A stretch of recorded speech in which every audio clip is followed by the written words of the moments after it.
Are you studying computer science and you're struggling a little bit? Are you not paying attention in your classes? Don't worry, we got you. I understand that feeling. AP classes are a lot of work, and especially a rough transition to go from online AP classes to in-person. I remember last year when I took AP Government, and the only thing I learned was how to play Minesweeper without clicking on random tiles.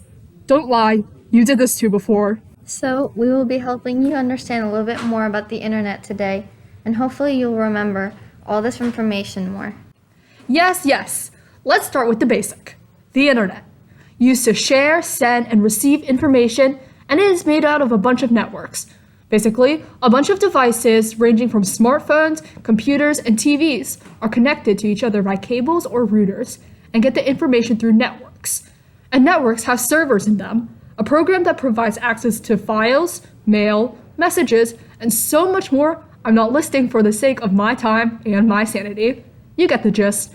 For more of the beautiful spread of information. And here's how to connect to the internet in a nutshell. Fiber optic cables are glass fibers in a cable that can send and receive information over a huge distance. Copper wires are basically the same thing as fiber optic cables, but the slower and downgraded version. Wi-Fi is superior to everything since it's wireless, except when it's not working, which is all the time. Then it's not superior. And with the internet comes, ta-da, internet rules. Or the fancier version is internet protocols, a set of rules that create a path for the packets and messages to be sent so that this specific information could arrive at the right place. Because the internet is a bit complicated, we won't get into the nooks and crannies of everything. But here are some internet protocols very important for it to function smoothly. IP addresses. All parts of the internet, including devices, have IP addresses. Kind of like an identification tag that you would find people wearing, like, let's say, Target. A lot are 32 bits, but some now can be up to 128 bits. That's a lot of bits. Which is why the DNS system was created, or the domain name system. It provides a layer of what is called abstraction to the end user by creating a name for the address, usually sorted into groups like .com, .net, .org, etc. It is then put into the web browser and brings the user to the correct web page. Anyways, some other internet protocols are fault tolerance and redundancy. Fault tolerance is the ability for the computers to function even if one or more components fail, so service won't be lost. This can be done by redundancy, which is when the data and packets getting sent to a lot of different places in case one place fails. By splitting messages into multiple packets, these packets are sent through different routers in different places.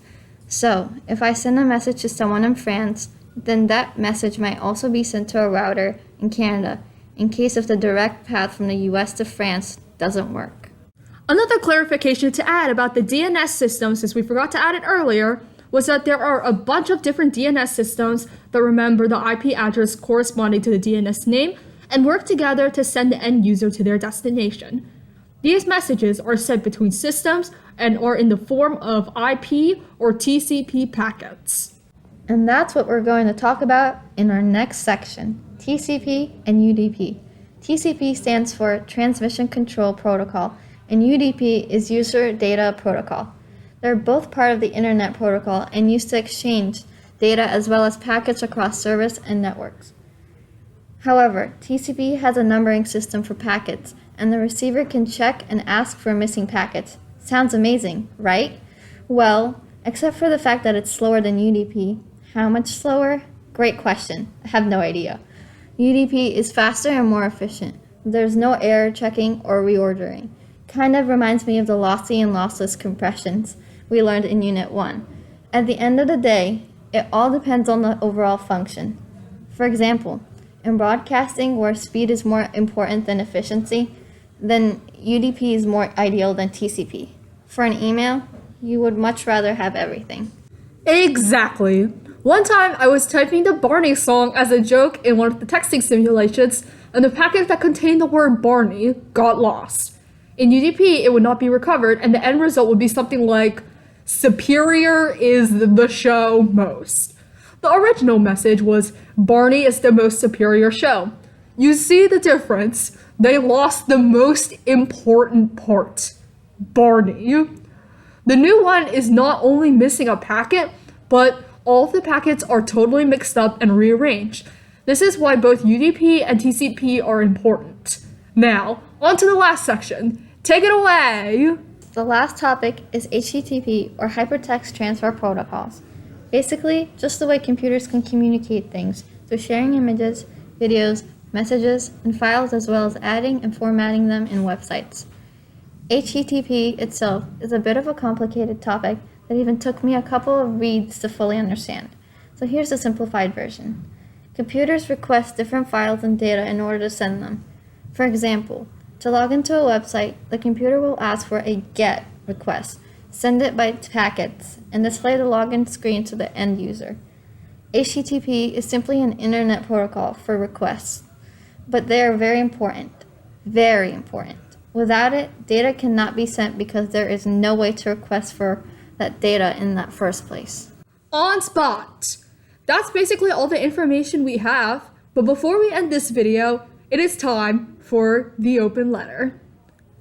An open letter to the boys. Discovering you back in July was one of the greatest decisions that I've ever made. Your music has gotten me through long days along with my cup of coffee and sketchbooks.